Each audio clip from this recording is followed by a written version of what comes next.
Coming up, two more teams claim a spot in the postseason. This is Locked On Game to Game MLB. Every game, every team, every angle. Locked On Game to Game, your team every day. Welcome in. You're listening to Locked On Game to Game MLB, local experts weighing in on the biggest stories in Major League Baseball. I'm your host, Kainani Stevens. Thank you for making Locked On your first listen every single weekday.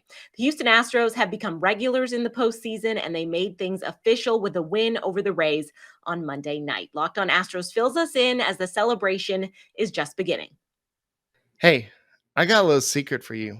I don't know if you know this, but the Astros clinched the playoffs today for the fifth time in 6 years. So go tell a friend because they did it. They did it again, guys. And I know I shouldn't be so excited about it, but it's still the playoffs. The Astros, I don't care how many times they do it.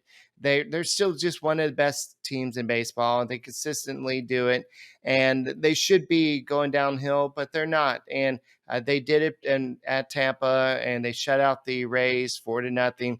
Luis Garcia struggled with command early in the game, but he battled through it, shut out the Rays for 5 innings. Then you had Hunter Brown, a new weapon out of the Astros bullpen, and he did great. And then overall, the Astros now have a magic number of 7 for the best record in the American League. So keep on tuning in to the Locked On Astros podcast, where we're going to discuss this and more. The second team to clinch a playoff spot on Monday was the New York Mets. They are not as used to being in the playoffs and playing in October as Houston is.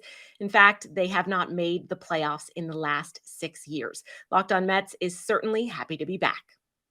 The New York Mets have clinched a playoff berth, which is a significant moment for a franchise that just doesn't get them often. So this is Ryan Finkelstein, the host of Locked On Mets, and while it feels a little bit like celebrating too early to discuss a playoff berth when the division is still up for grabs, you got to celebrate these moments as a Mets fan. And on the show tomorrow, we'll be going through what the Mets just accomplished.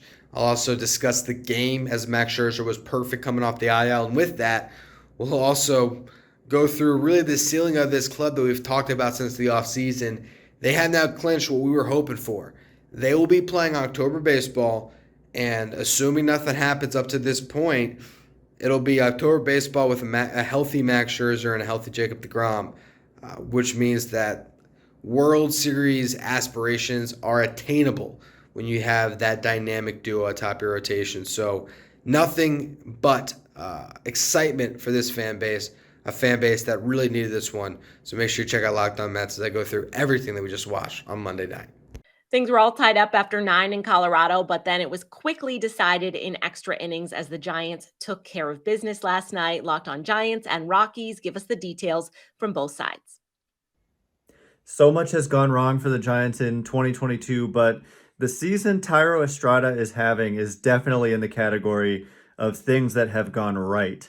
Ben Kaspick with the Locked On Giants podcast, he did it on opening day, and he did it again tonight. A late clutch home run by Thairo Estrada. He did it on Sunday Night Baseball a week ago.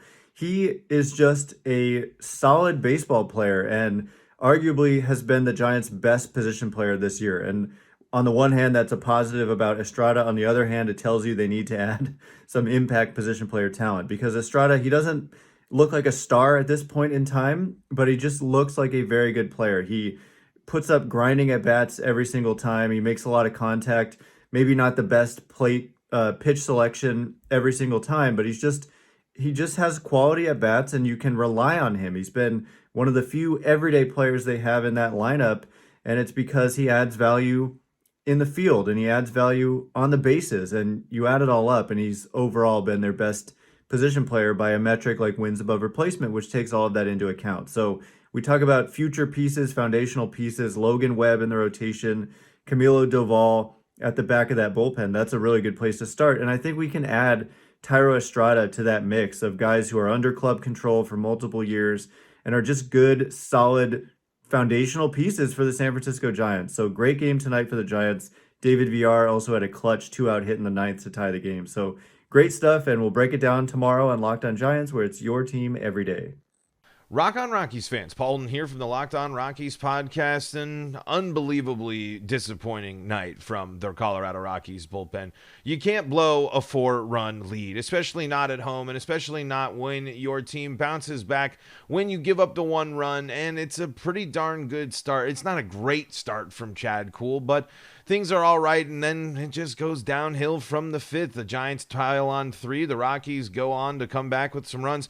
Can't be giving up 5 runs in the last 2 frames of the game. I know the Rockies are going younger. I know the Rockies are going with some different pieces in the bullpen, but just chalk this one up to yet another disappointment of the 2022 Colorado Rockies. We'll be talking about it all right here on Locked On Rockies. The Cleveland Guardians have taken care of one challenger in the AL Central by winning 4 of 5 against Minnesota, and now Locked On Guardians gets ready for an even bigger series in Chicago.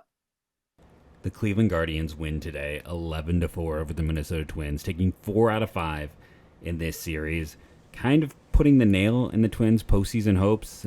You have to think they're on life support right now, as the Twins are now 7 games back and a game under 500. Cleveland's magic number goes down to 14 with a chance if they could sweep the White Sox. However, unlikely for that magic number to hit 8 before we even hit Friday. Cleveland had a fantastic offensive performance, and this was just a game where everyone seemed to show up against the Twins. Pitching was solid, hitters were solid.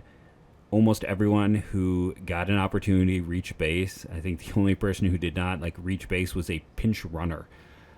It was a full offensive effort. It was a full pitching effort.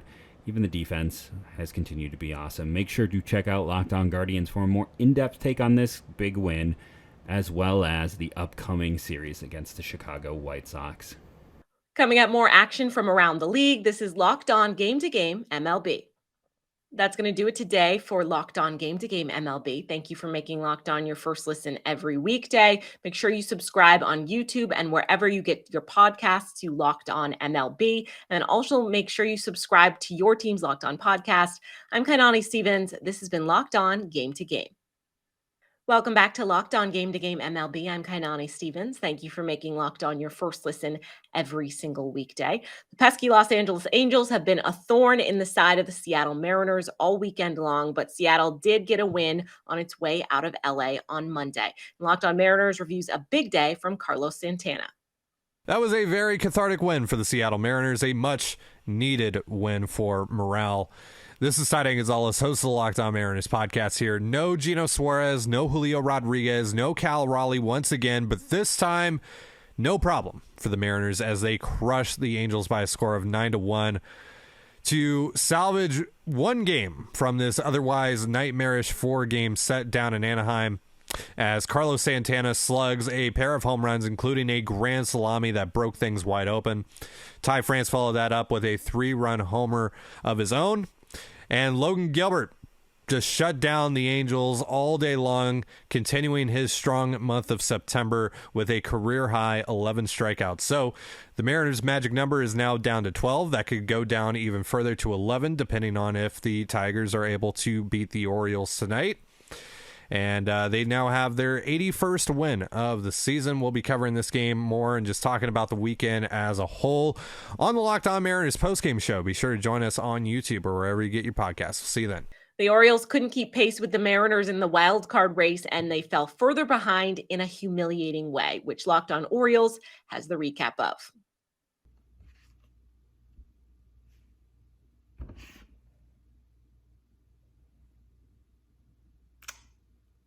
I don't know. I don't know what that was. But the one thing I do know, the team in a playoff race doesn't lose like that to a generationally horrible Detroit Tigers offense. Connor Newcomb here, host of Locked On Orioles. The O's get just annihilated, almost no hit by the Tigers here in a playoff race. Offense, horrible. Pitching, horrible. The schedule gets tough after this, and the O's had to sweep the Tigers. And instead, they played pretty inarguably their worst game of the season. I'll have more to say coming up on Tuesday's episode of the Locked On Orioles podcast, but right now, just feeling kind of disgusted by that one in Baltimore. Neither the Cubs or the Marlins have a ton to play for at this point in the season, but the Marlins at least put up some runs for the home crowd on Monday. Locked On Cubs says that it's hard to expect much winning out of Chicago while it's putting out this lineup.